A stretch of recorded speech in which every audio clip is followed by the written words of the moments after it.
All right. Yes, yes, yes. We are back. Welcome to the Counselor's Corner for another open court discussion. I am your host, David Lorenzo Glover, aka the Controversial Counselor. Joining me is my co host, the Big Bad Wolf, Herb Lewis.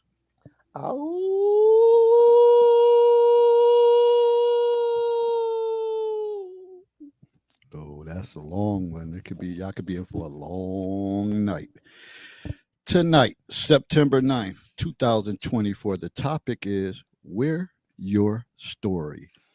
We will explore the fascinating world of fashion and its profound impact on our lives. From cultural identity to personal expression, clothing is more than just something we wear. It's a powerful tool for communicating, self representation, and social commentary. During this broadcast, we will delve into the intricate relationships between clothes, culture, and identity, examining how our wardrobe choices reflect and shape our values, beliefs, and experiences. Join us as we unravel the threads of meaning behind the clothes we wear and discover the stories they tell about ourselves and our society. Please like and share our video, and don't forget to tell a friend to subscribe to the YouTube channel, The Controversial Counselor. Folks, we are sitting at 914 subscribers, trying hard to get to 1K. Help me to help you. So here we are, Monday night. Well, was opening weekend of football, so I know many people got their antennas up, kind of watching the Jets and the 49ers. Could be. They say a preview of the Super Bowl. Who knows?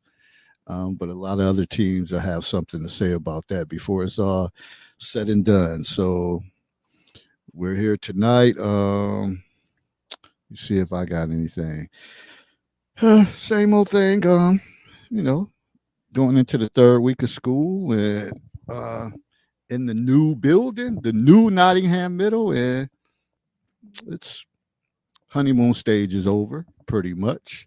Uh, Kids are finding their way. I'm finding my way, and it's gonna be what it's gonna be. Got to make the most. Anything we do this year, it's starting a tradition off either in a positive or in a negative way. I hopefully mostly positive, but that's pretty much what I have going on. But really trying to push to get to that 1,000. So if you haven't subscribed, it's free. Just hit the subscribe button, and you may be someone who can't watch an entire show, but you can certainly watch some clips or watch something. You'll learn something from this broadcast. Know what? Know what I had noticed also, and it's amazing. Then I'm gonna pass it on to the big bad wolf. That when I wrote Cocktail Conversations, that was like it was published in 2014. You realize that strolling through Facebook, I've seen so many people with cocktails and conversations, and just different variations. People. That's my shit. My shit. I was the first one talking about having the cocktail conversations, having the conversations over some cocktails. So no matter how y'all try to spin it or what y'all try to do, I got a book. I got a book uh, with scenarios talking about these conversations. So just try to be a little more creative, folks. Just try to be a little more. It doesn't take much to do that, and we'll talk about get more into that when we even talk about expressions and clothing and all that. Whereas a bunch of people just want to look alike, just want to look alike. Uh, so, and that's part of your identity, your personality, and who you are. If you just want to look like everybody else, so that's that. All right, Big Bad Wolf, what's good?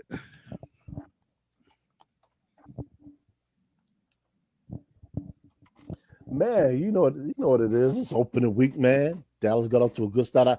And you know what? I didn't even check the schedule. I probably would have went to the game, but it is what it is. Getting back on the weight loss bandwagon. I'm down a few pounds. We're gonna keep that rolling. And start my home projects, I suppose. Getting ready for the winter. My bedroom is just torn apart, man. Ain't nothing in there. Just the entertainment center with a bunch of stuff on there. So I need to get that done so I can um get that situated. But man, I got no complaints, man. Things are rolling along.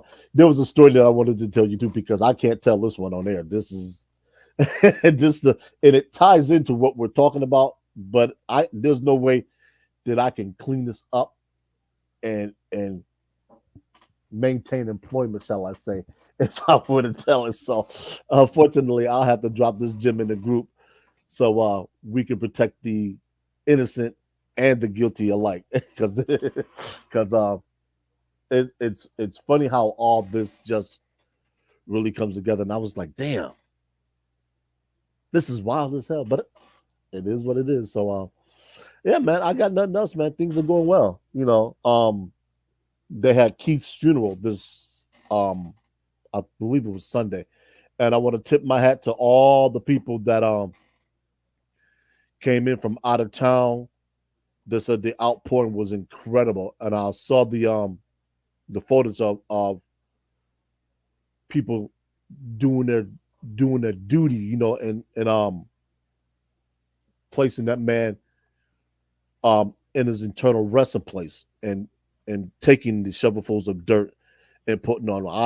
I've often thought about what that would actually be like, and I couldn't go. I'm gonna be honest. There's no way in the world I would have survived that whole proceeding. The older I get, man, the more I realize I'm just not built for certain things. I'm not built for that kind of grief. Like I said, man, that's a cedar that fell, man, and I I'm not equipped for it. So but and on the heels of that, happy trails to James Earl Jones. For those of you who haven't heard, he has moved on to other pastures as well. So, but other than that, man, I got to keep pushing forward, and I need to get that book done too, man, because there's a lot of stuff that's gonna come on the heels of that book. So I need to get that done. Yeah, and to piggyback on what you said about Keith, I didn't make it I didn't make it down myself or make it up. And shout out to the brothers who gave their testimonies. Each one of you, was heartfelt. The message was clear and kind of represented everything about Keith, from my brother Carlos to Carlos Bradbury, Los Modi Cox, Carl Muhammad. Who else spoke? Eric Fields. Seemed like it was somebody else. Somebody I know. Brother Minister Ali Muhammad. Brother Carnell. So each one of you. So as I was watching it, I was just like wow. But I was still like, man, this is crazy because you don't. Again, like I said last week, you just don't expect it to happen. You just, as much as Keith would get on your nerves, you weren't ready for him. Yeah. Your last words to be your last words with him. So, man, may you rest in power, rest in peace, and we all have to keep living and keep pushing forward. But again, we have to take opportunities when it's time for us to get together to make it happen. We cannot continue to do things like this. And this was kind of harsh, but I remember words from my cousin Ryan because a few of my homeboys always talk about we got to get together. Yo, when we gonna hook up?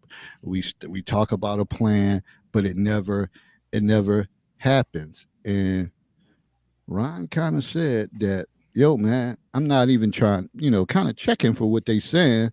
He said, but the next time we get together messing around with them, one of us gonna be dead. And I was like, whoa, like, that was deep. But the reality is, mortality kicks in when you in your late 40s, 50s, and all of my Mhm. crew, we in our 50s. So you can't, if the opportunity presents itself and it's not a hardship, then you got to try to make it happen as often as possible, because you don't want to be the ones that saying, "Damn, we was talking about it. I wish I would have did it," uh, because again, we are we all go through some things that once somebody passed that we may have regrets for, on how situations should have been handled or what we should have said. So, but hey, let's I think like like my brother Carlos said in Keith's situation, he said Keith passed to bring the brothers back together. And sometimes people have maybe that guardian angel to bring people back together and bond, and hopefully that bond could continue on for the rest of our lives, the rest of their lives, because shit, we ain't got too many 10 more years to go without speaking to each other. We ain't Yeah. got too many of those left. So the time is now, people. The time is now, and I think Brother Carl said that try to mend these broken relationships, put stuff behind you, and move forward. And that'll be a challenge to me because I'm stubborn as hell. So, but if I can do it, I think anybody could do it. But no, seriously though, it would be a challenge to me, and I can say that, and I'm not proud of that, but that's just who I am. And sometimes I had the ability to just, block things out and go about my business and stay locked into what I have to do. And that doesn't make it right, or does it make me feel better? But it's a coping thing. Thanks, Lasagna, for joining us. Dr. Daphne, thanks. She said it was true. Many people are leaving here quickly. Yes, they are. They definitely leaving here quickly, and it just seems like each week we're coming across people that's passing, and because we've hit that point. All right, you want the table? You can have the table. My cat's trying to take over the table, so I'm gonna let him have it. Um, Good evening, Miss Tina Brown. Thanks for joining us in the Counselor's Corner.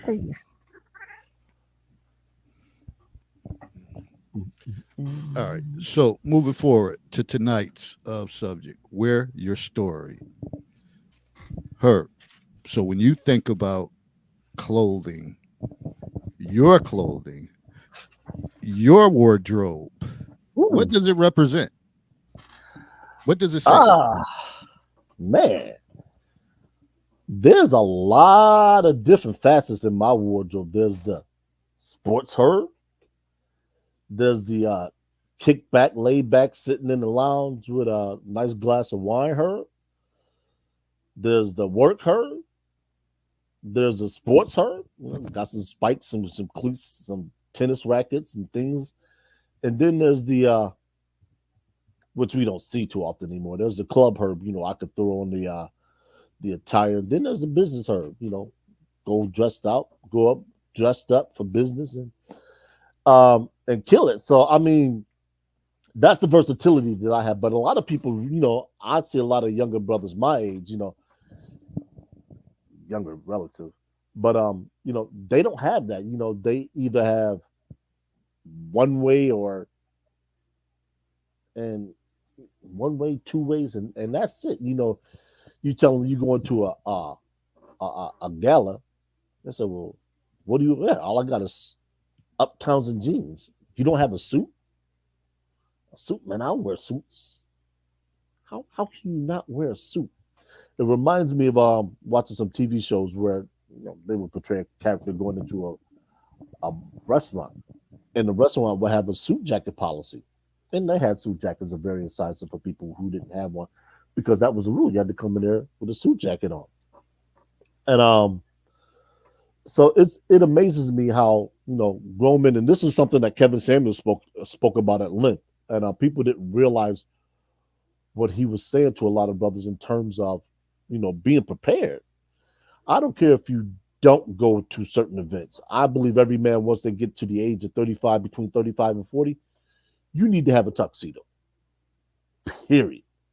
I don't care if it's tails, double breasted, whatever. You need to have a tuxedo. And I don't have one, so I need to get that done. I've looked at a couple, but due to my excessive weight right now, I can't go get fitted because if I get fitted, it's not going to be adequate. So, I need to go get that done. But in terms of everything else, I got to. You know what? It's funny. I was at work a couple of days ago, and I was thinking about going out and getting some wingtip shoes and some spats. And for those of you who don't know what spats are, look at marching bands. They have the shoe coverings over them. Those are spats. But the way the bands have it, it's all one piece. Spats actually go over the shoe. It's to actually protect the shoe from inclement weather, so water and things of that nature.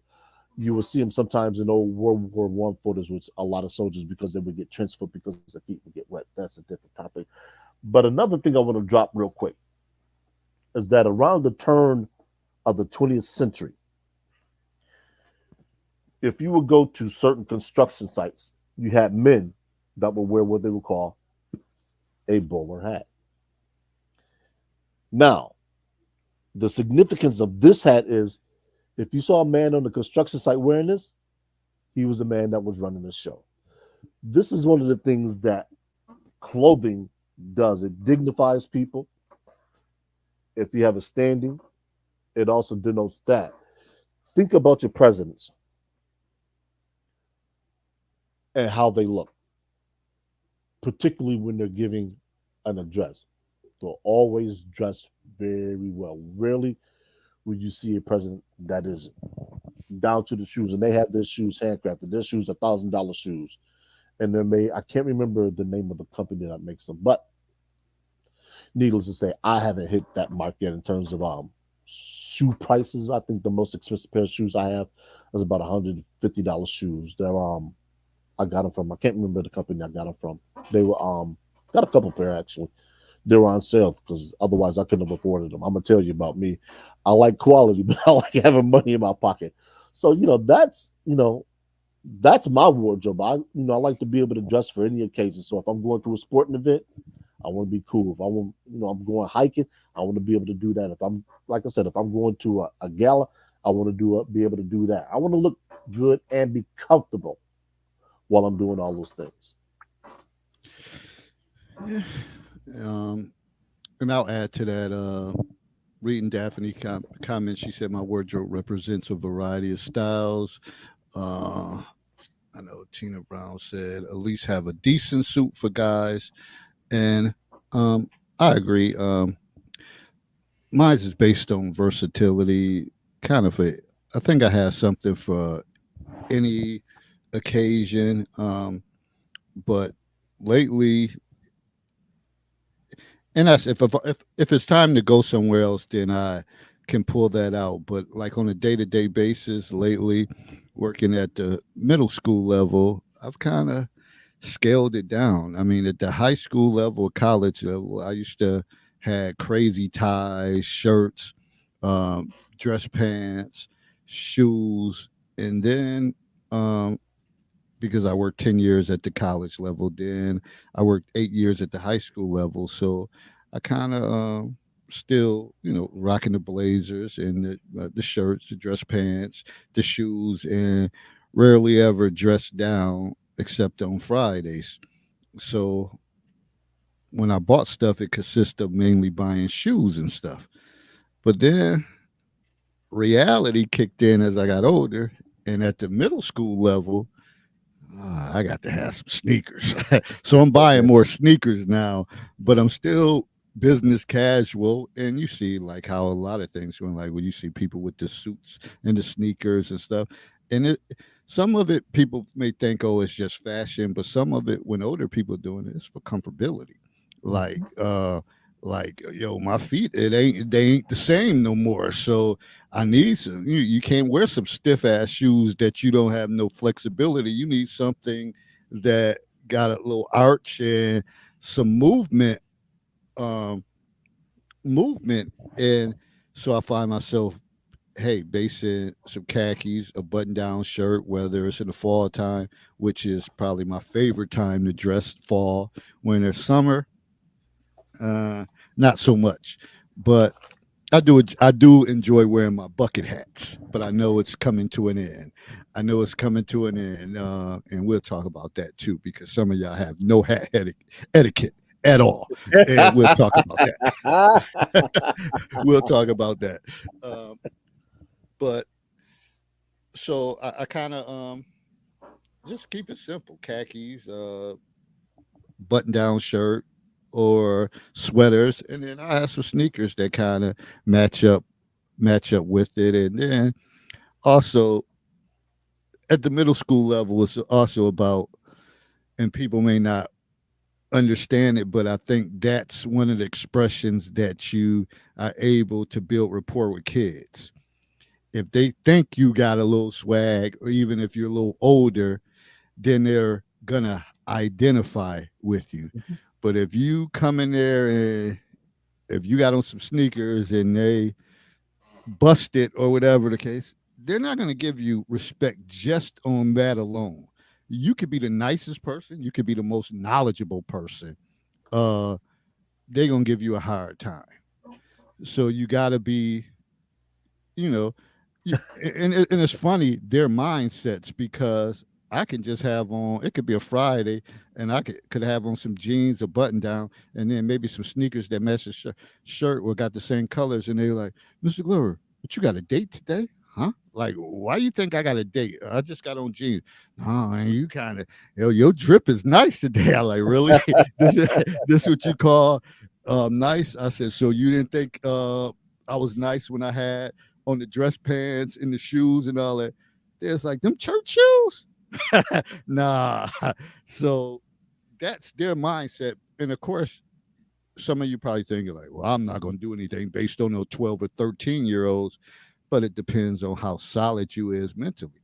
Because what y'all don't know is a lot of these kids send adults home crying because they keep coming at them, coming at them, and keep coming at them, and they send them home crying and shit, like for real, because they keep coming at them, and so you got to pick your poison.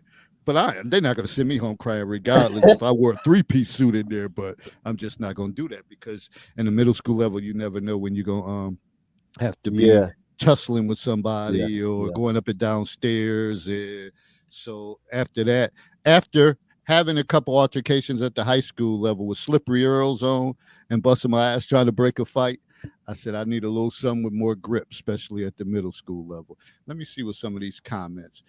Tina says, I realize that older that I get, my wardrobe consists of more comfortable clothing. That is true. You want to be comfortable. You don't want to be all snugged and feeling like, oh, you want to you want to look professional, but you don't feel good. You can't wait. You're like, I can't wait to get home and take this shit off.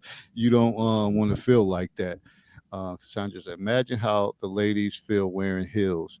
But beauty is pain sometimes, although I have time limits now. So, we see how this all works, whatever. But your wardrobe and fashion and what you wear definitely tells a story about who you are.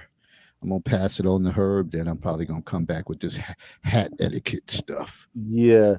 Cassandra, they call that what women, or what you women do, suicide. I remember hearing that term. I said, that's funny as hell. But I'm gonna read a list here, and I want y'all to where did my list go? Where did you go, list? Okay. Oh, here it is. I'm gonna read a list of professions. One of them, I'm going to preface this now. One of them is going to be so outrageous that when I read it and then I say something, I can be like, what the hell? I want y'all to imagine each one of these professions and what they wear. Like I said, I'm going to say one, and I'm going to change up something about that particular quote unquote profession. A lawyer, doctor, a head coach of a professional sporting team, a train conductor, and a prostitute wearing a habit. For those of you who do not know what a habit is what they call the clothing that nuns wear. As Kevin Samuels used to say, imagery sells, and it does. Each one of those professors, when I mentioned, I'm sure you had a certain look in your head or that came to mind that you would see that individual in, all except the prostitute wearing a habit. And people will say, well, why in the world would a prostitute want to do that? And that's a very good question. And what holiday is coming up in about a little over a month? Halloween. Yeah. And what do we see during Halloween? We see people dressing up in all kinds of things, but we never really stop to ask, why are you dressing as a Playboy bunny? Why are you dressing as a police officer? Subliminal nodes is why people dress in these particular things, because something about the profession that they like, or maybe they want to be. I'm going to leave that up to you personally speaking. I don't celebrate it, but I have considered all kinds of costumes and things of that nature. So imagery sells, just like I'm going to mention some TV shows here. Beverly Hillbillies. What do they look like? Movies, like I said, TV shows. Miami Vice. Miami Vice was the epitome, I think, of late 80s, early 90s fashion in terms of what detectives were wearing. Baywatch. When I mention Baywatch, what do you see? What image do you sell? What do you see? You sell. Same thing with Revenge of the Nerds. Musically. Culture Club. When I mention that group, what kind of clothing do you see? Earth, Wind, and Fire. What kind of clothing do you see? Stevie Nicks had a song, Leather and Lace, which I actually had to look up the whole meaning behind that song. And another one, ZZ Top made a song, Every Woman Likes a Sharp Dressed Man. So clothing carries an array of messages, and we haven't even touched the colors yet. We're just talking about just bare bones clothing. So what an individual wears can tell you a lot about them, their mindset, where they're going, or where they come from. Because sometimes clothing can cover scars. So you see an individual that had a broken bone and they always wearing long sleeve shirts. And even in the summer, you say, well, why in the world are you wearing long sleeve shirts? It's 95 degrees. I just like long sleeve shirts. That person could be trying to hide the scar. They don't want to talk about it. So clothing serves a variety of purposes, like I said.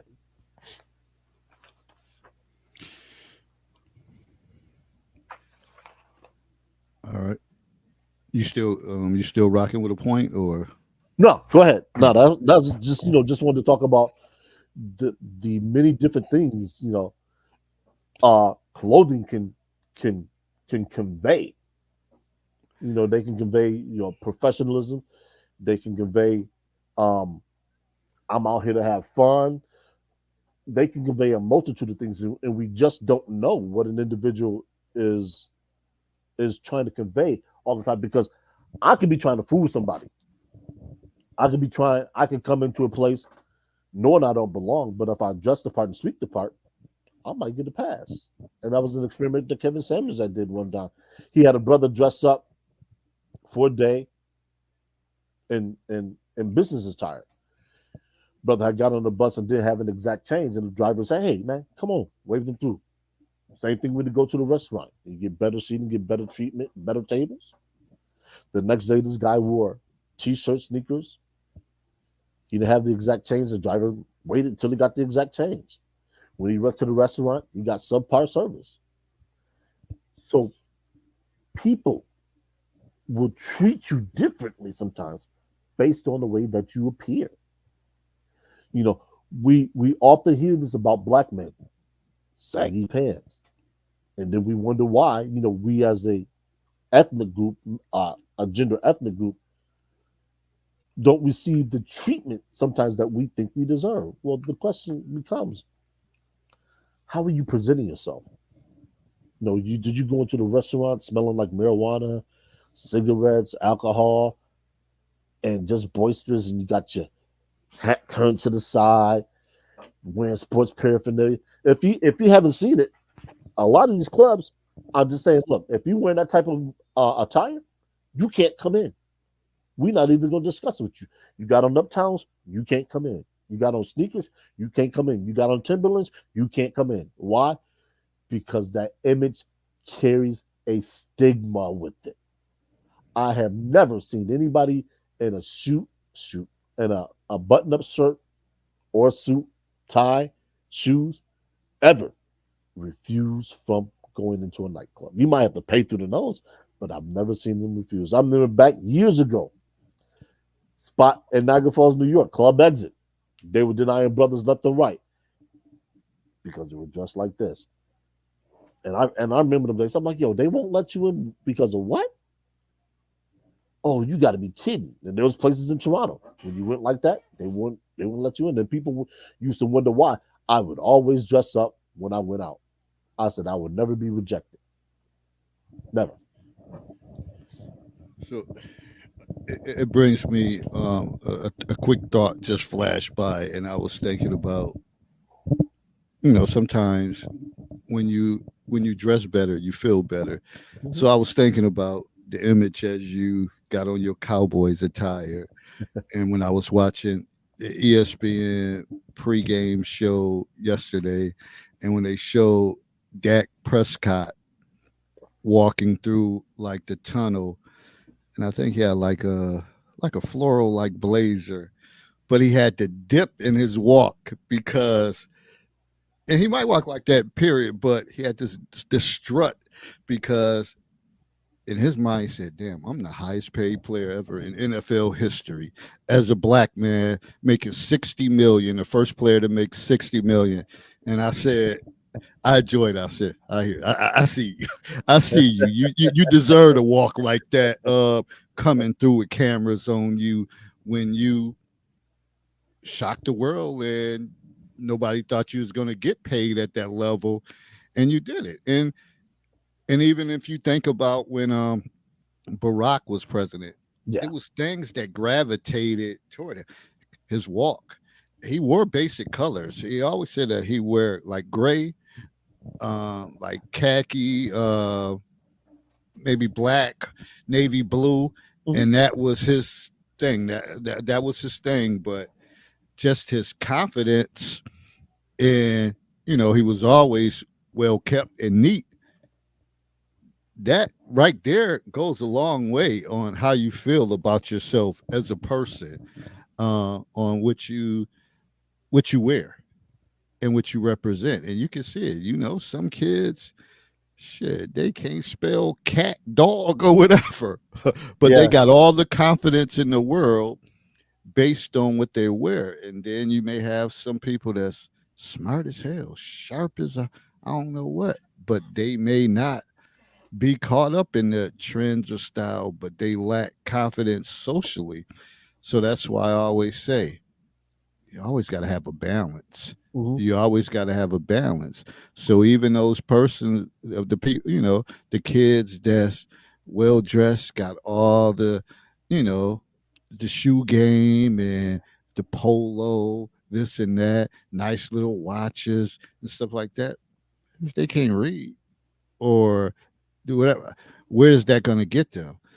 So, but if they got all that and they got the swag and the confidence, and then they got some intelligence to go along with it, it's going to take them a long way. But you can't have a total imbalance. Oh, I'm the top dresser, but shit, I got the lowest. I'm in the 8th grade, but I'm reading at the 2nd grade reading level. Sooner or later, that shit gonna catch up. That imbalance is gonna catch up. And for the person that has the higher test scores, but they don't have confidence in who they are, sooner or later, as they go on in their education, and you have people that got both, you're probably going to they're probably gonna get washed away. And where they did good all throughout, but then maybe when they get to college or high school, all of a sudden they don't have no feel like they have any relevance. So you always need to have a balance. But one of the things I know Herb said, sometimes people wear stuff because they might have scars. Me, I had a birthmark, big birthmark, and always got looks all the time. Now I don't wear a hat at work. Uh, I wear a hat outside of work on the weekends and all that. But at work, kids still look. Sometimes they'll be bold enough to ask. And here it is. They'll be bold enough to ask, what's that on? What's that on your head? A birthmark? Wow, is that big? But one of the things is growing up, I would start wearing hats to kind of just hide it into because I always got questions and got looks. And but then as time went on, I started seeing other people like, wow, I thought I had the biggest birthmark in the world. But then you had people who had it on their face, big birthmarks and all that Mhm. stuff. Then I remember one time going to a dermatologist and he was like, he asked me what it was. And then I said, it's my birthmark. And he was like, well, you know that in this day and age, we have procedures that we could kind of remove it. And I'm like, what? Because at that point I'm like, dude, this is my Yeah, identity. yeah. This is what I identify with. I Mhm. might wear hats and stuff like that, but certainly I don't want to get no procedure and remove it at this stage of my life. So when we talk about identity and all that stuff, that's where my hat started coming into play. Then just became like a addiction to wear hats and try to find different styles. And whether fedora, gangster look, Panama type hats. It's so many hats, patchwork hats, Applejack, Kango hats, bucket hats, all types of stuff. So when it comes to the hat game, I try to be the king. I'll be trying to be one of the kings. And unfortunately, this craze have came on that everybody wanted to start wearing hats. But y'all didn't know the etiquette of it. Didn't know the etiquette of it. Some states you can wear certain hats year round. When you're in a colder state Yeah, buddy. and you have your summers, for y'all that be out posting y'all pictures with in the summertime, the dead of June or July with wool freaking fedoras on, major hat violation. Take that hot ass hat somewhere, sit down somewhere, because you should only be wearing straw hats around that time, or like bucket hat or something to that effect. But wool hats, you don't wear that in You the gonna summertime. sweat I to don't care. death. Yeah, I don't care how good you think you look at it. When you got that hat on, like, oh, you look stupid because you're sweating bullets or whatever the case is with that type of hat. So keep that in mind. In the winter, Cassandra beat me to it. I'm sorry, David. Go ahead. well, Cassandra I'm gonna beat read me a to comment. Sometimes for ladies, the way you dress and it. carry yourself can attract the selection of man you are saying you don't want in your life. Your outfit can say a lot about what you're about. So yeah, and that's true. And I'll get back to that point, but I want to finish my thought too. So with that, it's a short window for, like, say for example, I'm from Niagara Falls, so I would know that if living there, that most of the time for like the straw hat season, it's probably gonna start like in May, pretty much middle of May, maybe Memorial Day, up until around this time, little after Labor Day, mid September. You wearing the straw hats, you wearing the like bucket hats, you wearing that type of hat. Then you can wear then that's when you can wear the red bottom hats, the wool hats from like September to pretty much like April. Some of y'all, for those 2-3 months, y'all gotta put them hot ass hats away. And I see a lot of y'all like how you got on a little skimpy summer dress with a wool hat. Uh, it don't go together. I know you pose and you think it's cute, but it's not. So you see right now this little wool felt like stuff, but it's September. I can get away with it. I'm just in the house. I'm just rocking it, but I still got one more weekend when I come back home. This weekend coming up to celebrate my sister's 50th. I'm gonna have my bucket hat on. I'm gonna have a variety of hats, but I'm gonna have the last of my bucket hats. So you gotta know what to wear and gotta know the etiquette and gotta know what's in season. I know, but some of y'all say I wear what I want to wear because I'm grown. I'm a grown ass woman. I'm a grown ass man. But who knows? It might be that man that you want to look at you, and he might be all about that, especially the hat game. And you say, yeah, she was fine, but I wasn't feeling the hat look, whatever she Yeah. had on the wrong. Because some people picky about little things like that, and that could be make or break. And I'm not saying I would be that type. I probably would school a person after we start, um, talking, but that's just what it is. So her made a valiant point when he said sometimes people wear stuff to kind of uh, block out or cover up bruises or some scars and all that. So that's how I got caught up in the hat game. But then after that, it just became a part of sort of my alias, the controversial counselor.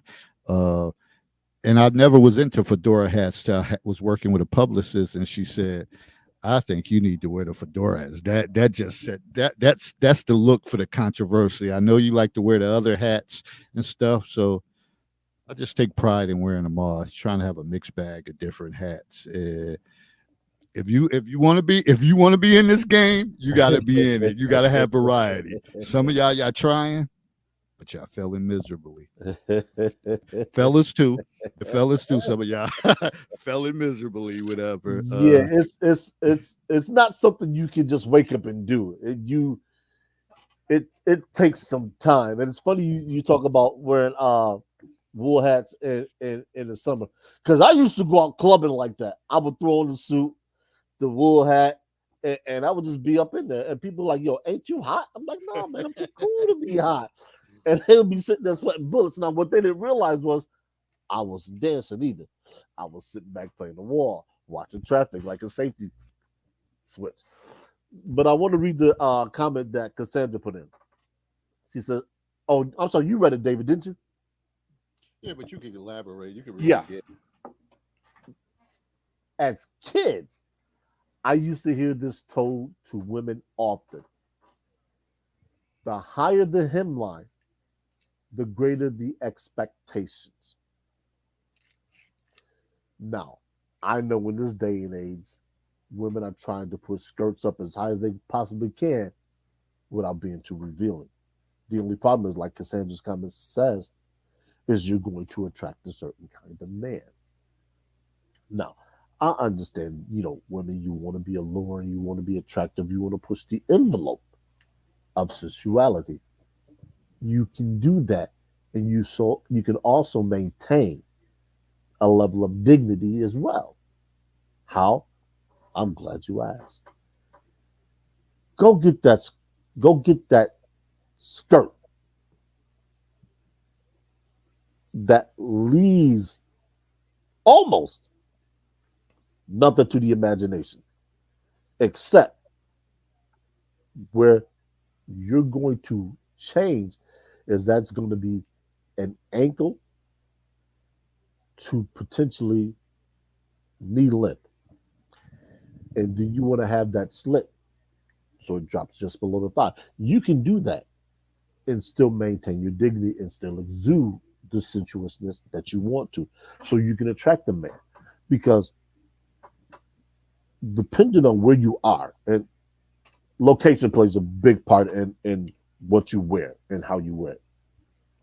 So depending on where you are, if you're at an event, a black tie affair or a fundraiser where people are, they're dressed business to business casual, you gonna get the right man. Now, whether he approaches you or not is a different story.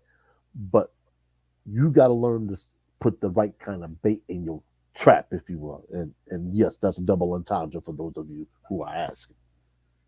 If you put the right bait in your trap, you're gonna catch the right man. But some of y'all don't understand it now. I don't know if you were told by your mother or somebody to pull you aside and explain it. And it's the same way with the men. Some, just like David was saying about hats. Some men don't know the hat game. Some men don't understand the etiquette. Some don't have the versatility in their hat game, so they can't do it. The same way some men don't understand that you don't always have to wear a suit coat to be dressed up. You can wear button-up pants and a vest, and you can forego the coat. Some men don't have those pieces in their wardrobe, and they don't realize that yes, they could be complementary pieces, or they could be standalone pieces. What's your personality? I could do either one, but that's my style personality. And Kevin, that's another thing that Kevin Samuels used to talk about with style personality. Some people don't have it. It's they go into the store and whatever that's on the mannequin, that's what they get. It's just like, you can't go to somewhere looking like the mannequin. Come on, dude. Get some personality. Get something about yourself, man. Develop some style or something. It just Go ahead, Dave. and it just take me back to back in the days when your boys like, yo, we going out, and you're like, yeah, you be like, man, I was gonna run to Burlington or whatever to Yeah. grab something. All right, I'm gonna go there too. Whatever, we can roll together.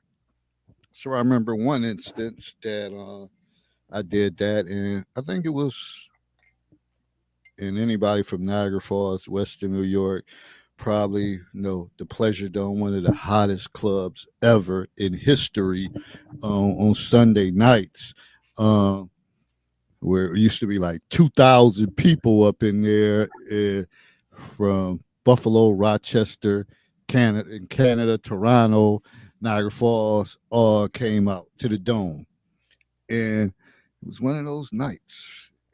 But I was kind of didn't have anything, because before I worked 3 to 11, I would have my stuff back in the days, how you have your stuff laid out and ready to go. But I had to run out and get something real quick.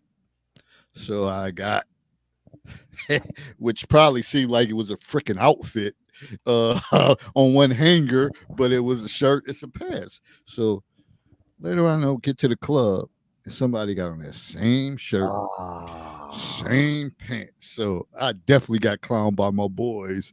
Like, damn, like Twin City.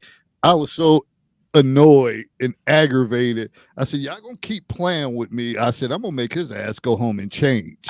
When they was like, oh, you ain't gonna do that to him. You know he can wrestle. You know he can do that. And I'm like, man, he's small as life, whatever. Like, yo, this ain't cool. This ain't cool. We had the same shirt on, same pants, but I think we had different sneakers on. And I was so mad. So that's the importance of planning ahead. So I only told that story to say, he who fails to plan to fail. So Yeah. you got an event coming up and you wait until the last minute, you can guarantee that some 2 or 3 other people gonna have the same shit that you have on that night. And that takes away your individuality and takes away a lot. Like, oh, that same ass outfit, that shit must have been on sale or something. So you wanna be prepared ahead of time when it comes to things like that. And I don't know about y'all, I'm not in the line of business like when I was younger to go out and be dressing identical with somebody. That's not a cool look. Not a good feeling. I've actually, you know what the funny thing about that story is, I've actually had that happen before at a wedding. Individual I didn't know, had seen before around the city. We had on the identical powder blue 5-button suit, pants, suit coat. Now, of course, I went monochrome with mine. So I had, matter of fact, I'm gonna drop the picture. I'm gonna drop the picture in the counselor's corner, so everybody can see what it looked like. Now, the only difference was I looked much better in the suit that I was wearing than he did in his, only because it didn't fit him right. Now, I don't know if he went and got fitted or he didn't go get fitted or whatever, no alterations or anything. Now, for me personally, I'm of the body type that most of the things that I buy off the rack, I don't have to get altered. They fit. And that was something else Kevin Samuels used to talk about.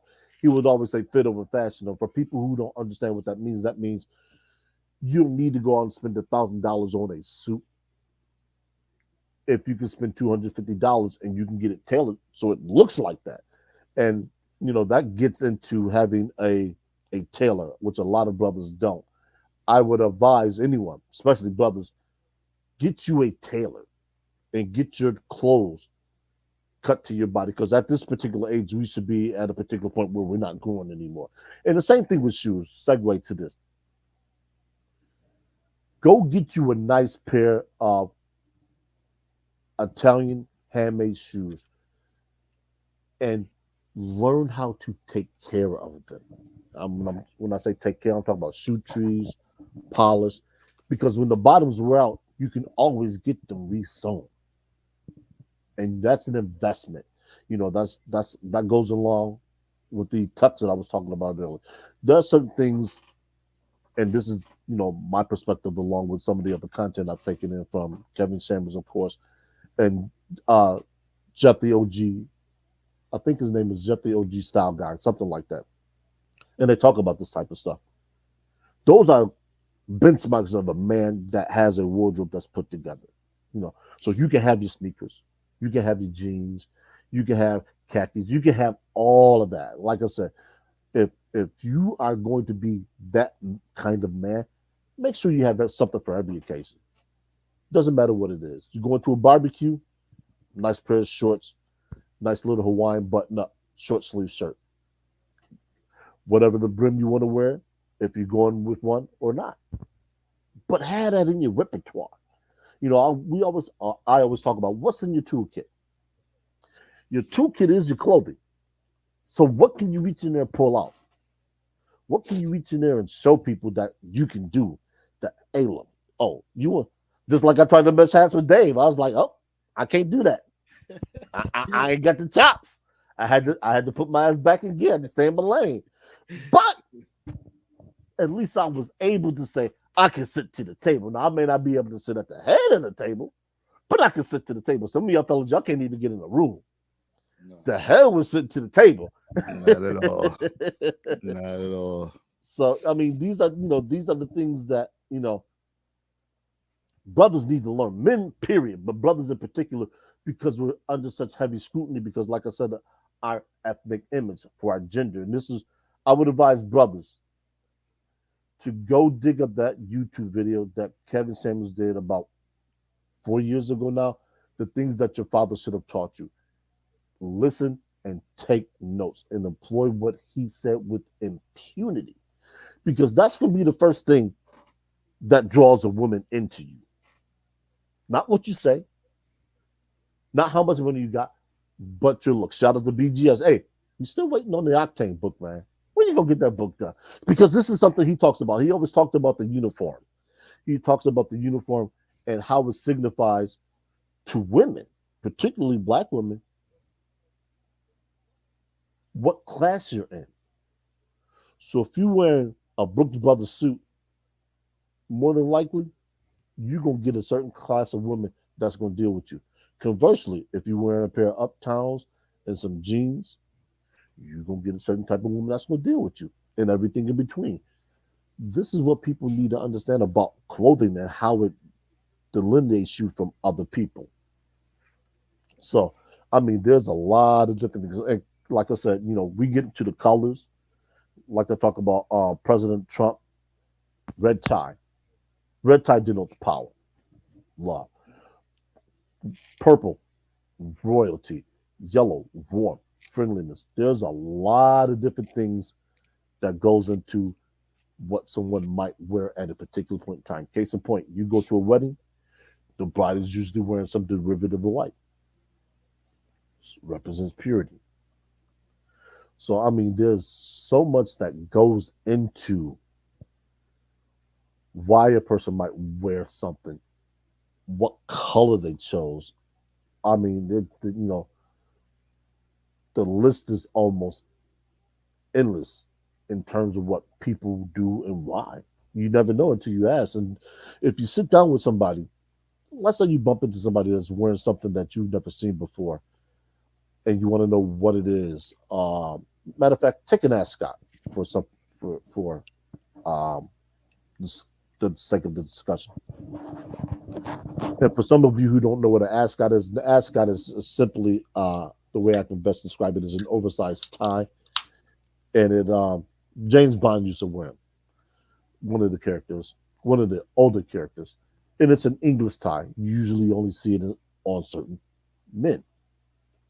So let's say, hey, what is that? Oh, it's an ascot. Well, how do you wear it, or what's the purpose for it? It's just like any other article of clothing. Sometimes you see a man with a cane, and people think, oh, canes are corny. Canes are cool. And canes can also double as a weapon. They sell canes with swords in them. So be careful walking up on the old man. You think he might not be able to defend himself because he grabbed that cane the wrong way. Might be an ER trip for you. There's a whole lot of things that, a lot of people do that a lot of people don't know about because they don't walk that walk of life. So, just be forewarned. Yeah, and to kind of come back with her was saying, sometimes it definitely deals with like your identity and your style in your comfort level on certain things. And I remember at a point I was like, you know what? I'm gonna start buying just the ugliest shirts. And I would get shirts with, I don't know, I don't care what design, what colors, or whatever the case was. But then, and I would wear some of them on here, and they, then some of the female guest panelists will be like, "Well, that shirt is not ugly. I like that shirt." So I'm like, "Damn." But what I was trying to do is, again, I always had that image of being out and seeing that one person, and me and him had the same identical outfit on, minus the sneakers. So I just said, dressing is about creativity too, just being creative and trying to kind of step out the box, out your comfort zone, and wear something different. And I always tell this story, and sometimes he be tuning in. One of my favorite assistant principals that I worked alongside with me as a counselor. We have assistant principals that we kind of follow the kids through. Like in middle school, we start off at the sixth, then we'll be with them in the seventh, we'll be with them in the eighth. So we work 7 years together, and not often I would get to the penthouse on the third floor. Is I would be dealing with the issues, the day-to-day student issues on the first floor. But when I come up to the third floor where the eighth graders is at, they were like, "Oh shoot, G Love is up here," and then I might have on a sweater with bunch of colors or whatever. And I remember one time him saying, "Boy, you gotta have confidence to wear something like that." And I just looked him up and down and simply walked by him and said, "Get you some." Shut him right up. Shut him right up. And that was it, because I always wanted to kind of extend myself, think outside the box, and have courage to wear something that most people won't. Now, don't get me wrong. A lot of times I hold back at work because the kids can't handle it. They can't handle it. Like if you got too much going on, it's a distraction to them. Like I can't come with no yellow khakis on or pink or whatever the case is. They ain't ready for that. So I scaled out or some checkered pants to that point. So I have to scale down because I don't even want it to be a distraction because they gonna all have something to say when they see me. But you got to step out the box, especially if you're someone out there looking for someone. What you gonna do? Wear what everybody else wear, and you go out and you run into them, whether you're in church or at some type of social club. You're gonna have to do something different to stand out. Whether it's your fragrance, whether it's a hat you have on, whether it's a color combination, something you're gonna have to do to step out. Because if not, if you're gonna be ordinary, you're probably gonna get ordinary treatment. Yep. Give me a moment. I got a call. Little shorty, she want me to dip out with her, so I'm trying to, I'm trying to look presentable. So give me a minute, and I'll show y'all how we do it on this side of the bridge. For the people who don't quite understand how you can accent certain things. Send them swinging like hot five. About another 30 seconds or so. So yeah, and I'll carry it to Herb, show y'all how to do it. But at the end of the day, clothing, it's about self expression. Your fashion choices reflect your personality, your values, culture. And so we haven't even talked about culturally. Sometimes people wear things that represent their culture. Remember back in the days when, uh, you know, that movement and everybody we was wearing like medallions and things with red, black, and green, and that was the thing, or beads, and people made beads, and you would try to make sure that you had something that kind of coordinated with what you was wearing. That was about culture then.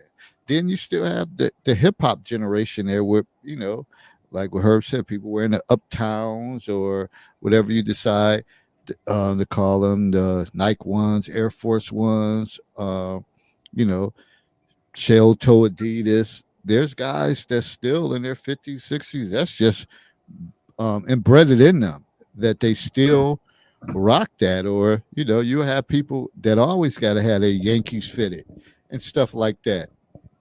And that's a part of the culture. So no matter what, they may not wear that to work, but best believe on a Saturday, on a day lounging, that they're going to pull it out. But again, if you find that everybody, now if you stable and you got somebody, you might not give a damn. So, but if you're someone out there looking, you want to do something different. You want to stand out. Let's see if her ready to pop up behind from the curtains. Oh, absolutely, my man. Absolutely. Absolutely. Now, this is what I'm talking about. See, when I step on the scene, she can't help but to be impressed. And if she ain't impressed, then she got a problem. Because, see, I puts it down, son. I puts it down. Nino Brown put it down. And see, this is what I'm talking about. See, now I go from sporty Herb to well-to-do Herb. How you doing? This is what clothing does for you. Let me straighten this out.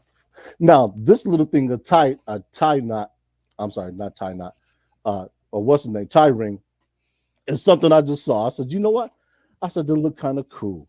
I said, you know what? Let me go ahead and add that to my repertoire and distinguish myself with just a little something from the average person. Because I don't see brothers wearing these a lot. So you know what? It's another wrinkle that I'm added to my facet. And this is what I'm going to do. But see, this is what brothers have to do. to distinguish. So let's say you got somebody that actually goes out and they wear a red shirt, white shirt, red hat, red tie. Think they're gonna be wearing a scarf? Nah, that's my little thing. And you know what? I'm gonna give y'all a little secret. This is a $6 scarf. That's all it is. Nothing fancy. Nothing fancy. I got an array. I got this one, baby blue, yellow, black, white. Got a cream one. It's how you wear something that's going to draw people into you. Like I said, Kevin Samuel said, fit over fashion. Not a lot, but it looks nice. It's a nice little accent. And you know what this does? You don't necessarily have to wear a coat when you go out. You can wear this with a vest. You can cover up. Or if you got a lady friend with you and she's wearing a low-cut dress, guess what you can do with this? You can give it to her, she can cover up. Fellas. Tina said, "What color are the pants?" Oh, I don't know. Look, I don't have the pants on. I can't. I'll be the first to tell you. I can't fit most of my pants because I'm too damn heavy. But if you listen to the podcast long enough, you know that's not a trade secret. I just stepped on the scale before we got on the air. I'm 266 pounds. That means I have 56 pounds to go before I get to my ideal weight, which is where I should be, between 200 and 210 pounds. But make no mistake, with or without pants, you ain't gonna tell me no. That's how much confidence I have, whether I'm 260 or 210. Why? Because I'm that man.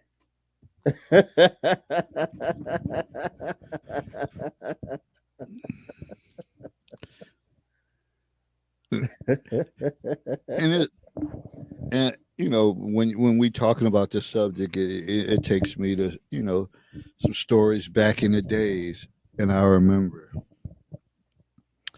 when we talk about fashion and I identity. I think about in the 80s when we used to.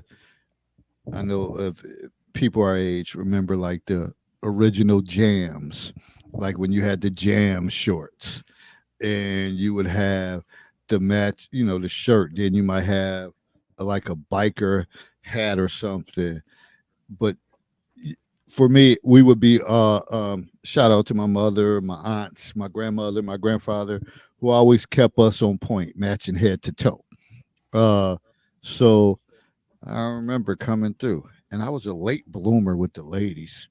I was a late bloomer, but I always was matching head to toe. And I would be in Niagara Falls. There was a couple projects, Unity Park, Jordan Gardens, and I would walk through Jordan Gardens, and I would have my jam shorts on, and probably have some socks that match, some sneakers that would coordinate, and caught the attention of this young lady she was like model status, and she was out of my league because I was quiet. Was a late bloomer, but I guess I caught her attention walking through the path that I did to leave my house to go over to my grandmother's house on North Ave, where we had lived most of our life. Then we had moved over to Unity Park. So one of my other female friends was like, "David, who like you?" And I'm like what you talking about? She was like, such and such. She was asking about you. She said you always dress so cute. You always matching head to toe, because not everybody was matching head to toe. And that caught her appeal, and we talked for a little bit, but it didn't pan out. But the fact that I was kind of quiet, low key, was it aggressive toward, because I might have been like in the 10th or 11th grade. And I know people were like 10th or 11th grade, that's kind of late. That don't mean people didn't like me or you called yourself talking or having little friends. But usually around when you get to the 11th grade, 10th, 11th grade, things may get a little little more serious than before. This might be somebody you see permanent. You start driving. Either you driving, you picking her up, she picking you up, and y'all kind of hanging out. Then eventually you going to college, and that was that was the case that she found interest in me because I think it was style and I wasn't loud. I kind of just went about my business. So she found interest like in the mainly the wardrobe and the way you carry yourself. So that's a part of it too, the way you carry yourself. You can have on a nice outfit, you could have on a suit that's shit $2,000-3,000, but if your ass sloppy drunk and you ignorant and you rude, you just a well dressed fool, and that's all that means. What Greg said, her brother, the Buffalo jerseys are better. Okay, man. So that's a little piece I want to add to it. Yeah, no, and like you were saying earlier, Dave, you can have a lot of men that could wear something like this, and they would not have the confidence to be able to speak in the manner that I do. Now, some women might tell me no, but you know what? Her loss,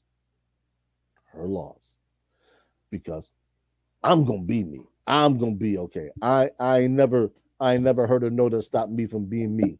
You know, like I tell everybody, loving every woman is simple, cute with a dimple. Yeah, that's Lewis for all of you who didn't really catch on to that. And that's how I roll.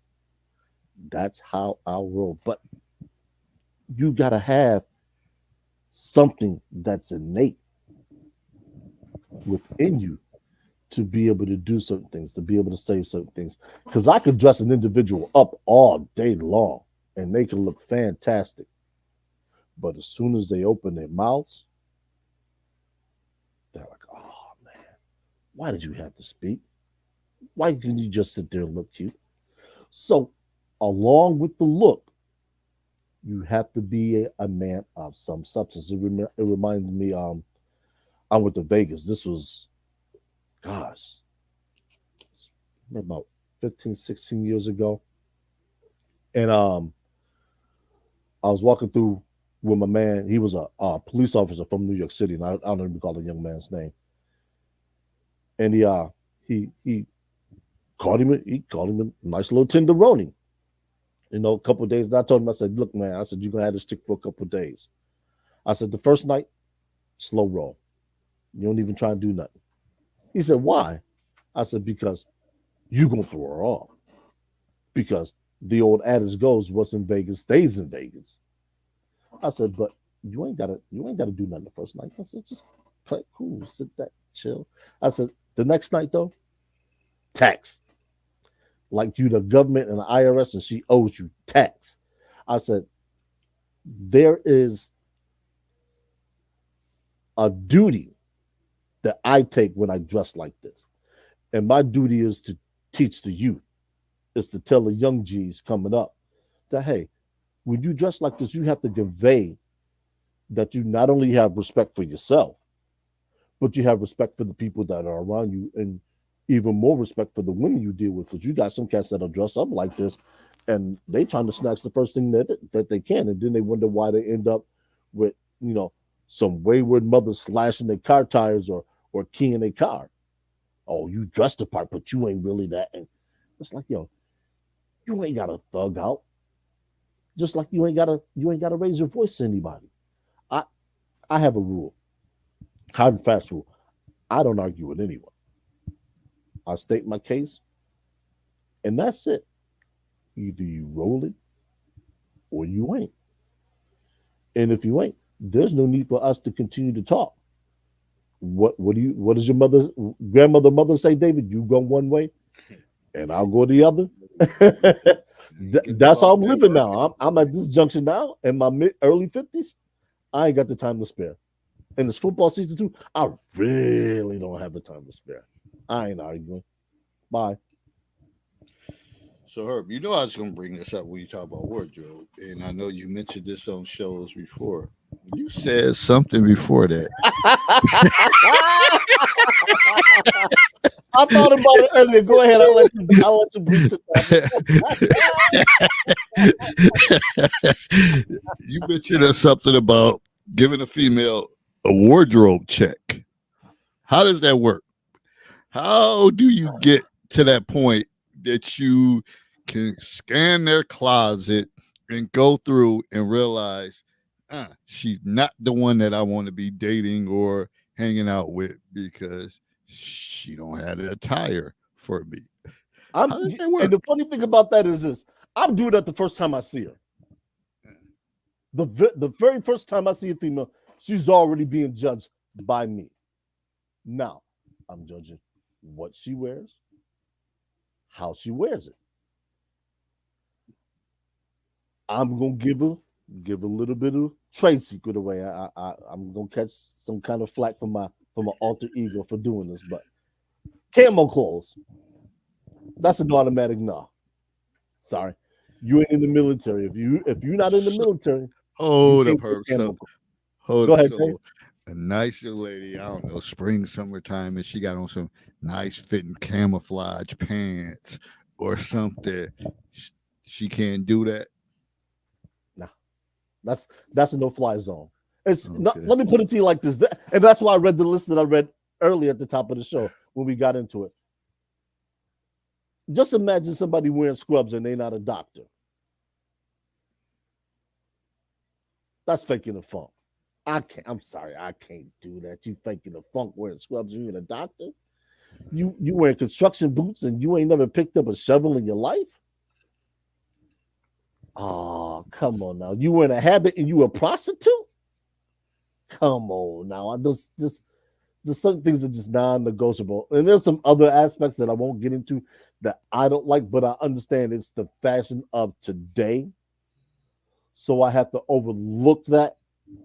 But that doesn't mean I'm still going to give you a pass. That just means I understand that, hey, look, that's the going rate. That's how they do things. Like flats. I couldn't stand a woman in flats. And what's the name? I mentioned that earlier about the heels. So I understand a woman wearing flats. Even though I don't like them, she can get a pass, especially if she's been on the feet all day.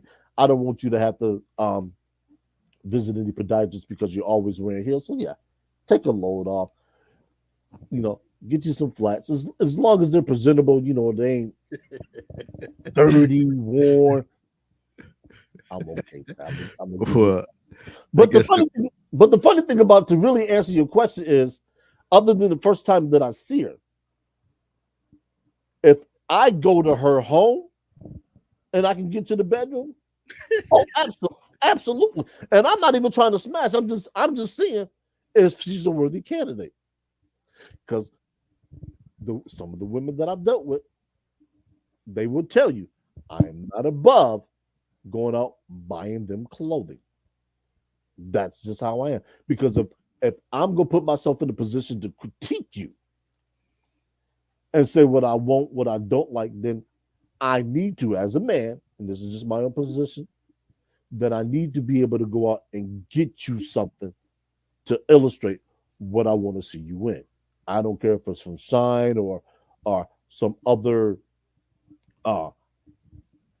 really, really high-end clothing. It doesn't matter. Like I said, Kevin said, fit over fashion. So I've seen women who could take a $25 dress and wear it like as a $2,000 dress because she has that. I thought you knew. That's why I call myself the big bad wolf.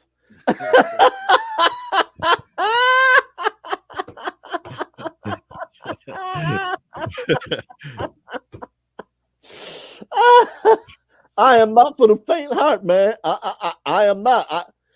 I've been told years ago that I'm a tough act to follow when it comes to certain things. And you know what? I didn't really believe that at first, but now dealing with the array of women that I have, I realize that there are some brothers who just not gonna be able to walk in the shoes that I have on. Now, that's not to say, I'm that dude, but I can't say I stand among those dudes. I stand among those men when a situation, whether it's a relationship or whatever the case is, they can be like, you know what? I was better off for having him in my life. For whatever the reason, I was better off having him. And I'm not tooting my own horn. I've had people tell me this. So I don't need to be a bragger to say, I'm an asset. Even standing next to a woman, I'm an asset. That's just the way it is. All righty. And one of the things, and I always like to go back and I reflect on when I was younger, and I think about, becoming a young professional man, and I, had mentors, and one of the things he used to always say, shout out to Marvin Wilson. He had mentioned, and I was young. I was in the green area, didn't really know. My father was kind of in and out of my life. He wasn't professional. He worked at a plant, but he dressed. And that's probably the ability, that the hat game and all that stuff. I probably got. Well, I ain't gonna say probably got it from my father, my grandfather.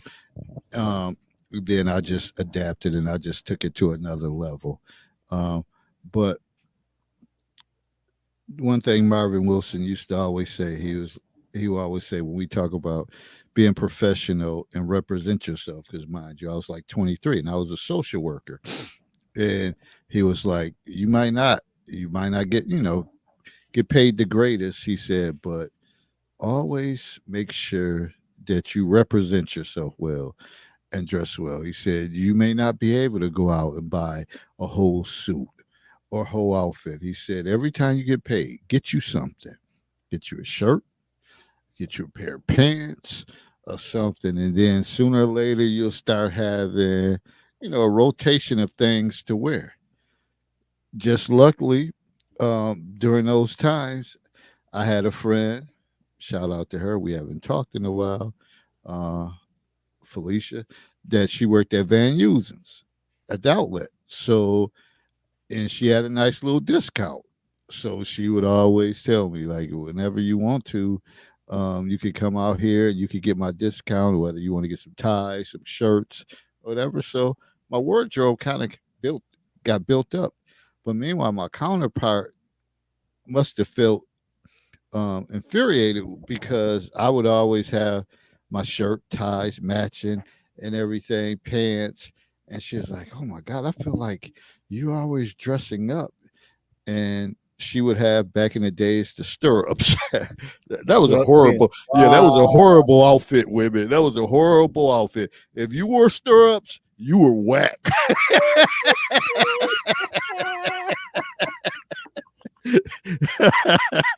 You were whack. Yeah, man. Those precursor to leggings, man. Man, I remember those vividly, man. Yeah. So and I think she was trying to change, and I had told him about it. He said, David, don't pay attention to that shit. Keep doing what you're doing. Because he said, also remember, you're a black man and they already expect less from you. He said, so keep shining, keep dressing. She can get away with wearing what she wearing.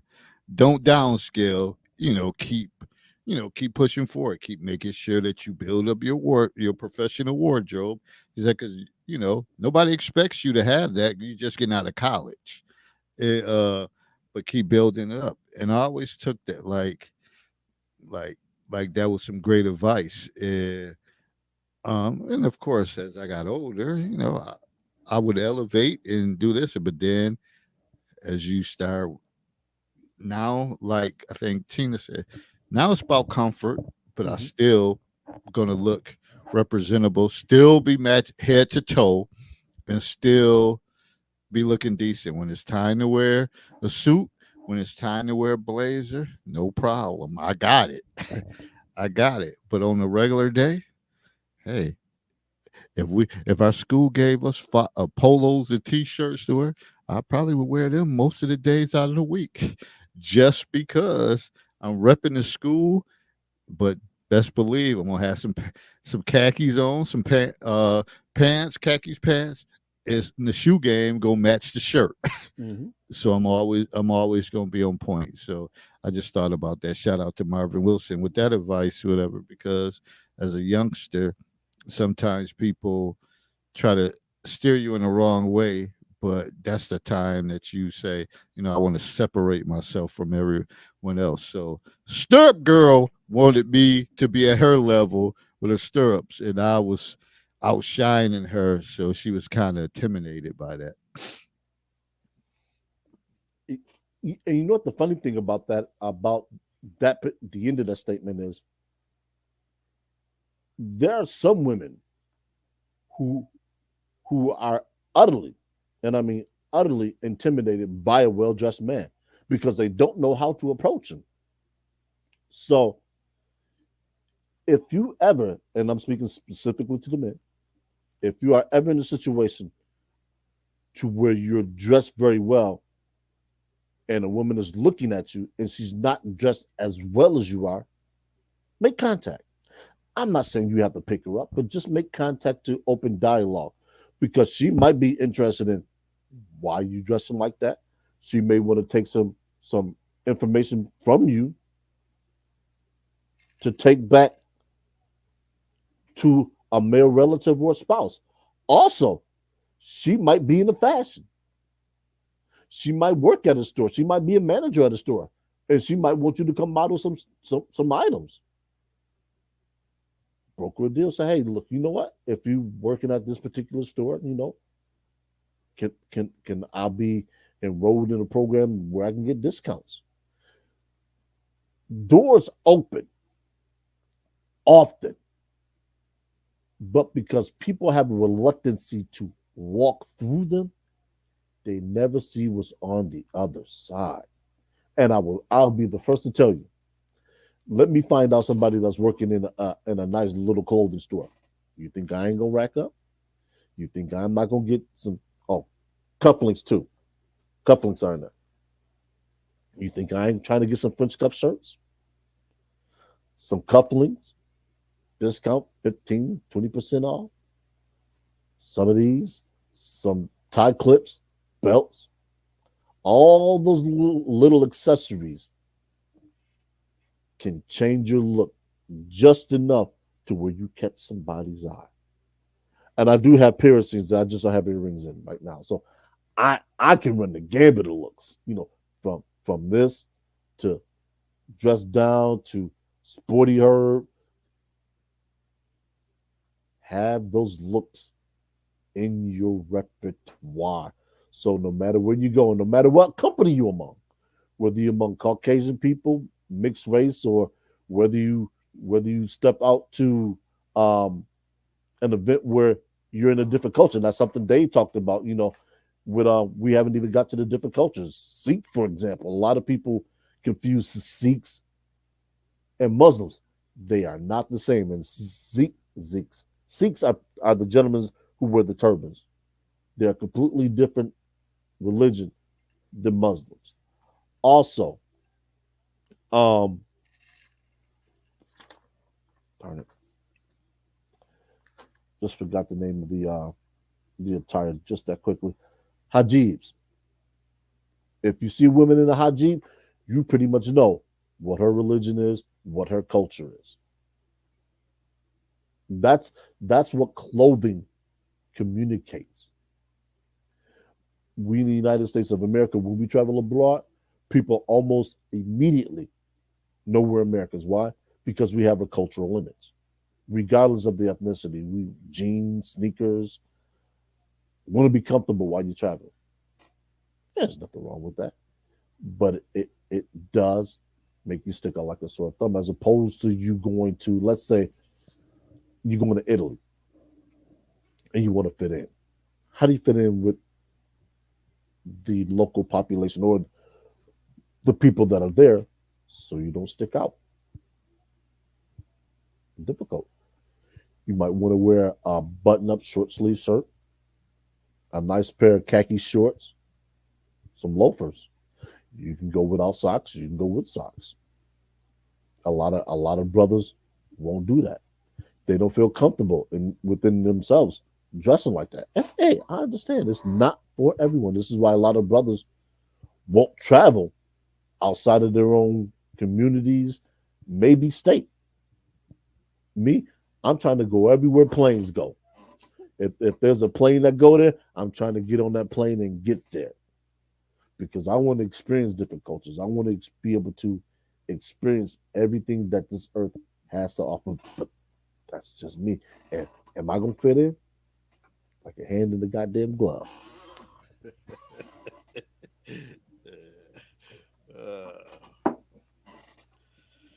So, as you see, when you probably on the surface, when you read the title of this, Where Your Story, you probably like, how the hell could you carry on a conversation for that long? But that's the beauty of it all. When you got life experiences and you got stories and you got insight, you can take any story and, and run with it and talk about it because that's who you are. When you think about who you are, even at a young age, you knew certain times because I remember growing up and it was certain Friday outfits that you wanted to wear for Yeah. whatever reason. Now you might have had other shirts with tags on and you didn't wear, but when my mother said go pick out your clothes, of course she would probably catch on and be like, didn't you wear that the other week? And you're like, no. And then if she go through your stuff and then she like, well, why you don't wear this? It got a tag on it. You haven't wore that yet. But it was certain things that you wore that exuded confidence. And you would run that back, back to back, if you can, if you could. Luckily, if you have parents that follow through, they're like, no, you gonna do this, you can wear that. And like because some people, and I could say even coworkers, even when I got older, and they would talk about they didn't have extensive wardrobe. And I would say, well, you know what you need to do. You gotta mix it up. You Mhm. can't have outfits. You can't say, I gotta wear this shirt with this skirt or these pair of pants. You gotta mix and match, and that way you can seem like you have more. But again, I just think back to the younger days when we would lay our stuff out. That sometimes it would take, you know, a mother or if you had an older sibling to tell you, like, listen, that same thing, them same pair of pants you can wear this shirt, you can wear that you can do this. You don't got to wear that same shirt with that same name. But then Yeah. there's some people who like to do it. Yeah, it is. Grown ass men. Every time they take, I made a post about 2-3 weeks ago. Stop posting pictures every week, and you got the same shit on. Say month after month. You got to elevate it. You got to buy something different, whether it's a shirt, hat, something. You got to change it up. You can't keep doing the same old thing expecting different results. You got to change it up. But you see some grown ass people posting up every flicks after flick after flick. And then some people look at it like, man, why you wear that suit every freaking event you go there? You wear that whole outfit. Like if you want to be Showtime, you got to be Showtime. So that may mean step it up and change up your gear or do something because all you're doing is really playing yourself. If you And ain't on to point, and to follow up with what David is saying. Now, I could go do another wardrobe change and I'd keep the same shirt on. I'll change the hat, change the scarf, change the tie. Still the same shirt, but the things that I've changed gives it the illusion that it's a whole nother wardrobe. This is the importance of being able to add and subtract things. I wear glasses. I just haven't generally don't wear them on the podcast because I'm nearsighted. Put your glasses, and Kevin Samuels used to talk about this all the time. Foot fragrance and frames. If you wear glasses, I would tell you, if you don't have stigmatism, invest in a pair of contacts. People say, well, why? Because if you got contacts, guess what you can do in the summertime? As opposed to wearing a hat, you can throw on a pair of shades. Gives you a completely different look. And it says, I'm cool. It says, I'm here just chilling. I'm here just laid back. I'm enjoying the barbecue. I'm scoping out the scenery. What you want to do? That's what it says. But people don't understand the subtleties of certain things. And it could be for a variety of reasons, whether you're male or female. I mean, there's a lot of different things that you can do with just a few things that gives you a different look, different day. And depending on what you want your outcome to be, that's gonna be what you choose. So if you're looking, and as we like to say, if you're looking to catch, what you got on your fish, what did you got on your line? Just like women set their Venus flytrap to catch. As a man, what you got on your fishing pole? What you trying to catch? What's your bait? What's your lure? Peacocks have feathers. What you got? I want to, Tina, comment. I appreciate your feedback in the comments, Tina, tonight. It's definitely been, invaluable. She said, I wonder where Stirrup Girl is today. Stirrup Girl. Not to be disrespectful, but she probably wasn't on your level in so many other areas. I mean, to feel jealous about your BF dressing better than you is crazy. Yeah. I just really think that I think she was older than me, so I was new to the game, so I was trying to learn the skill set under her. But I guess I came in as a youngster, being schooled by older black men, and then I had to connect that Van Usens that I always was coming with something correct. And it's funny, even when I got older, and I remember when I worked at Bryan and Stratton College for years. Then I worked at Niagara Street School, and I would still try to, make sure I was always dressed, but I always try to make sure I smelled good. And the principal used to call me GQ. She's like, man, oh man, you were always, dapper.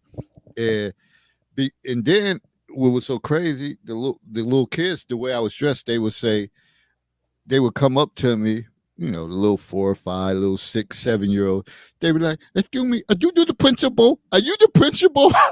Because they used to see me dressed like, okay, you got to be something important here. That shit to them, I guess you're the best dressed person here. So are you the principal? And they would ask me that, and I'm like, nah. But that just said to me, like, they respect the way you dress. Mm-hmm. And you get more respect the way that you dress. If you want to be on clown status and you want to come in somewhere unkept, they're going to clown you. Yeah.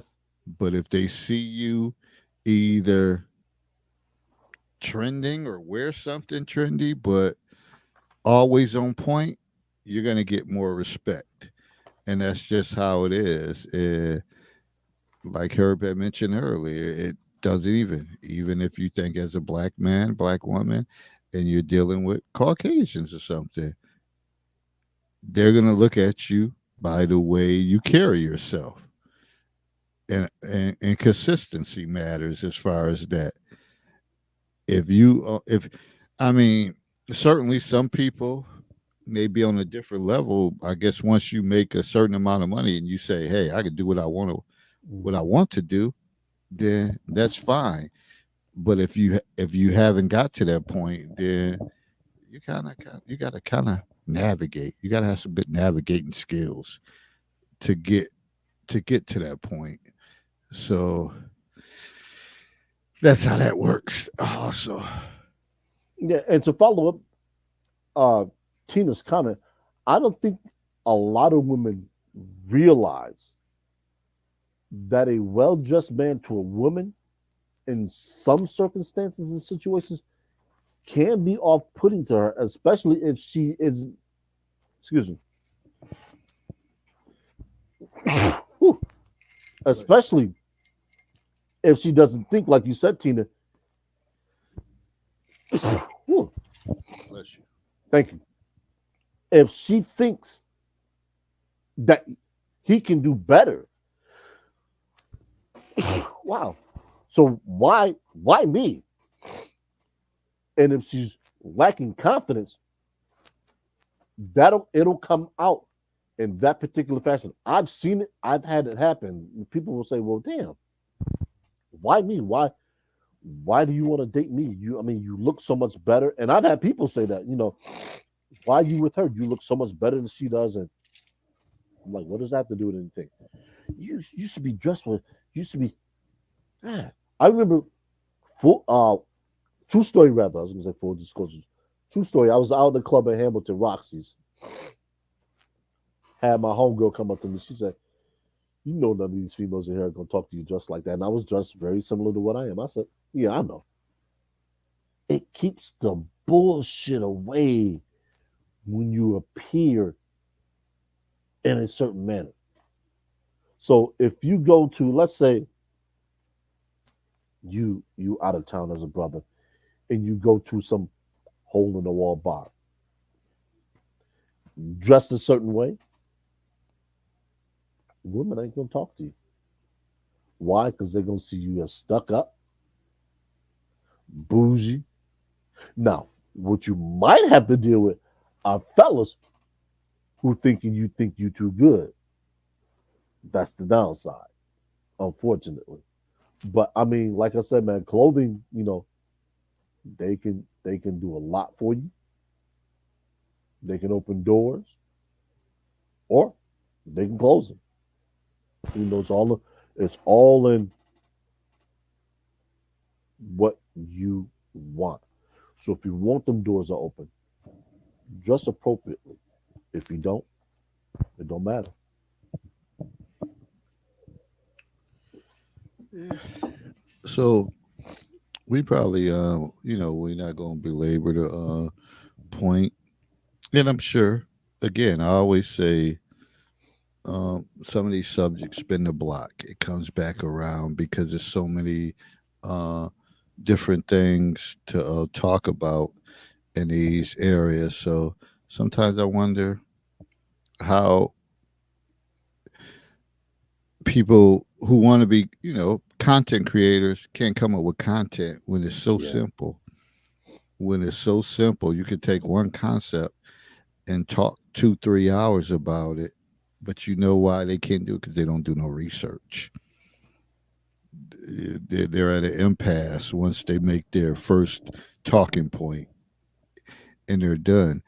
And we didn't even cover all the areas, but for the sake of time and not beating a dead horse. Now, if some, if more people came to join and all that stuff, the panel, it would probably bring different insights. And hey, don't get it twisted. This whole thing would be lined up with people, or people in trying to get in. Then we have our times that where sometimes people get ran off the show, or they get sensitive towards the subject. They don't come back on anymore. Then they say, "Oh, I'm gonna go dolo. I'm gonna go private. I'm gonna get my own show," and the shit flop. Yeah. And it's not like our numbers like it's raising up the roof, but it's all about a goal of Yeah. trying to get to the first step, 1,000 subscribers, organic subscribers, Hmm. not no made up names, Ruhal, Muhan, all that stuff that connected with you, but they only got one subscriber and they're not real. It's about authentic and real people. So again, and I think Dr. Anwar talked about it. last week. He said, "This is hard work Mhm. to get the subscribers up. It's hard work." And I haven't reached out in multiple platforms to try to pull from here, pull from there.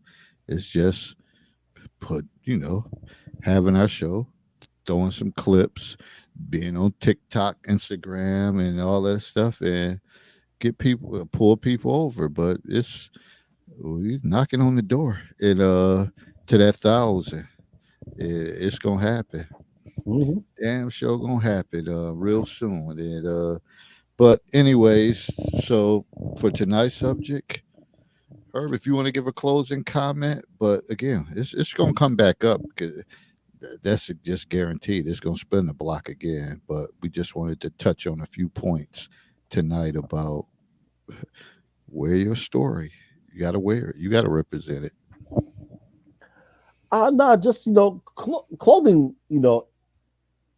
I because of where I work at, I see a variety of women dressed in a variety of ways, and I've seen because we host a lot of weddings where I work at. I've seen some women coming in with some knockdown dresses. I mean, just like stop the show dresses. Like, where do you get that from? And it reinforces my faith that women still want to be elegant. They still want to be looked at and revered as if they have some class. So I'm not completely dissuaded from saying that I'm just done just dealing with certain demographics of women because, like I said, my faith in them is reinforced when I see them. But then when I see other ones, I'm just like, you know what? Not for nothing. I'm just gonna go back to burying my head and saying because what I see out here, it ain't worth it. So, shout out to the ladies who keep it thorough. You got your dresses, you got your heels, you got your nails, and let me give a little something for the ladies out here. French tips can't go wrong. You don't need the nice colors. You don't need the Yeah, that shit is horrible. just French tips. A nice clear coat French tips will take you far. And as always, growth and understanding the curves in the gray area. Godspeed. See you next time. And remember, take bricks out of the wall of conversation. Don't put them in. And before I get my closing comments, shout out appreciate you, Tina. You said I enjoyed the show and will certainly return for the next one. And you can always join the panel because it Yeah. seemed like you got some good insight. We always taking on new people, new personalities, and new people can add a different insight to Mhm. we got what we got to say.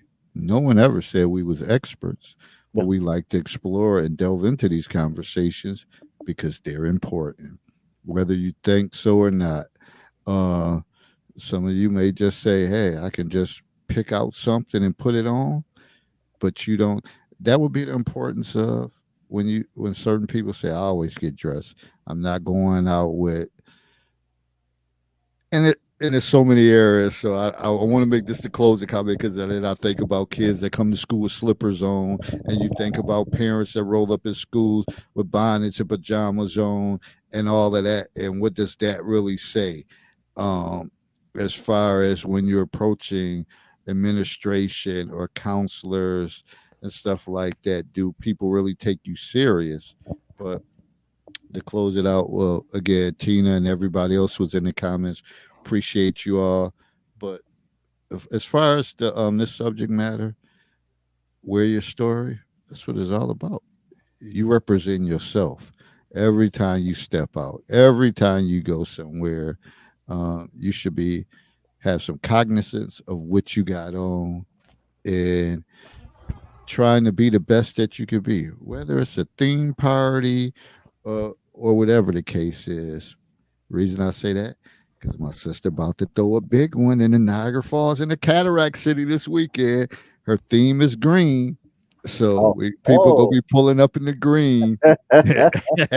you know I'm coming through with something, with something, and sometimes you just got to get up for things like that. Just like, okay, how can I get up? How can I get motivated for that? But it's all good. It's all out of love. You know, that's what we have to do. You know, stay focused, stay locked in, and no matter what, always try to represent yourself the best that you can be, because in this day and age, you don't know when you're gonna get caught on camera or whatever the case is, or somebody take a picture, or you become the famous meme or whatever the case is. You don't want nobody to catch you slipping. You don't want, and I know a lot of people still have that mindset. I don't give a damn what nobody think about me. I do what I want. Well, you say that, but it only matters when you trying to get a promotion, or you trying to go for this job, or you trying to get this internship or fellowship or something. And you know, because jobs are going on social media sites and look different things like that, and looking at different things, and they see. So in that case, you just want to represent yourself the best that you could be, and be confident in who you are. And for people who don't have confidence, sometimes you got to get in somebody's ear to get that way. But no matter what, always try to add your own twist to certain things, because they'll never be that one. We know in sports, you got Jordan, and people like, oh, Kobe wanted to be like that, but Kobe had his own twist to his style. You got LeBron, and you got different people that have their craft and their skills, but always try to find a way to add your own twist to it. Then it becomes your brand, and it becomes something you do. Tina said, how often do you guys do your show? We do it every Monday night at 9 p.m.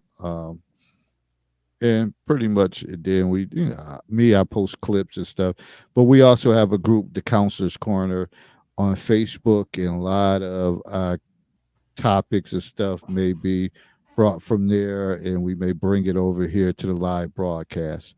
What we wish and hope that the same people who are keyboard warriors show face on here. Only a couple of them have, but go to Facebook and look up the group, the Counselors Corner, and follow that group, and you'll see, like, oh, now I know what they're talking about. Yeah.